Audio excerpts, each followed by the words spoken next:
भोकर विधानसभा मतदारसंघाच्या निवडणुकीतील विजयानंतर आभार मानण्यासाठी अशोक चव्हाण व श्रीजया चव्हाण यांनी आज अर्धापूरचा दौरा केला आहे।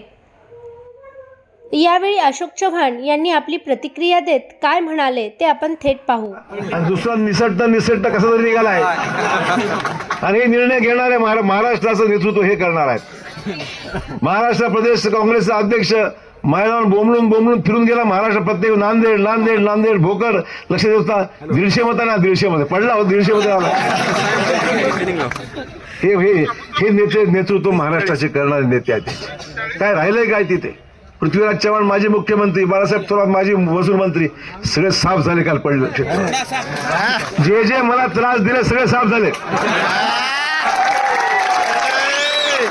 त्यामुळे मला त्रास देऊ नका।